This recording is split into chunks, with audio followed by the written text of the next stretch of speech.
नमस्कार। चलिए आज अपन बात करते हैं कि सिविल सूट है वो कब तैयार किया जाता है, कैसे तैयार किया जाता है। सिविल नेचर के जो दावे होते हैं उनकी ड्राफ्टिंग है वो कैसे की जाती है, तो आज अपन इस वीडियो में चर्चा करेंगे। जिसने भी हमारे यूट्यूब चैनल एडवोकेट मैडम जी को सब्सक्राइब नहीं किया है वो सब्सक्राइब कर ले, ताकि हमारी लेटेस्ट अपडेट कानून से रिलेटेड आप तक पहुंचती रहे। तो चलिए वीडियो स्टार्ट करते हैं कि सिविल सूट की ड्राफ्टिंग है वो कैसे की जाती है।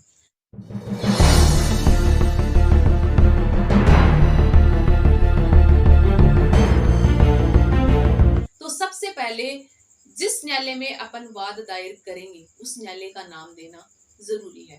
दूसरा, वादी का नाम और उसके पिता का नाम और उसका पूरा एड्रेस। प्रतिवादी का नाम, उसके पिता का नाम और उसका पूरा एड्रेस।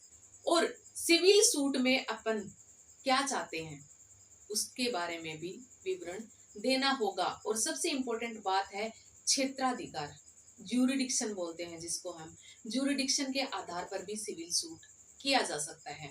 सबसे इंपॉर्टेंट बात यह है कि वाद हेतु कब पैदा हुआ। सिविल सूट अब जब अपन करते हैं तो उसमें कॉज ऑफ एक्शन को सबसे पहले देखा जाता है कि वाद दायर करने के लिए अपन के पास जो वाद हेतु है वो कब पैदा हुआ, कब हुआ, कैसे हुआ, क्यों हुआ और कहाँ हुआ।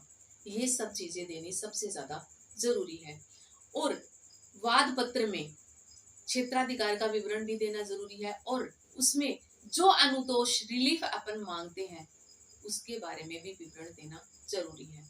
क्या अनुतोष अपन चाहते हैं और उसके अलावा अन्य कोई अनुतोष हो उसके बारे में भी विवरण देना होता है।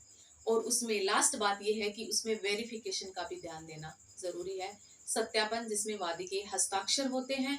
और उसमें कोर्ट फीस भी देनी जरूरी है। सिविल सूट में कोर्ट फीस का भी ध्यान रखना जरूरी है। वाद पत्र में सबसे जरूरी बात यह भी है कि वाद अपन को वाद करने की जरूरत कैसे पड़ी वो भी विवरण देना जरूरी होता है कि वाद पत्र दायर कर रहे हैं तो कैसे कर रहे हैं और इसकी आवश्यकता अपन को क्यों पड़ी। तो ये चीज भी सबसे ज्यादा जरूरी है। और अनुतोष जो भी मांगते हैं अपन उसको मद संख्या बोलते हैं। उसमें पॉइंट वाइज लिखना जरूरी है कि वाद में अपन ये अनुतोष चाहते हैं। वीडियो कैसा लगा, लाइक शेयर और कमेंट्स करना ना भूले। मैं एडवोकेट रोशनी, जय हिंद, जय भारत।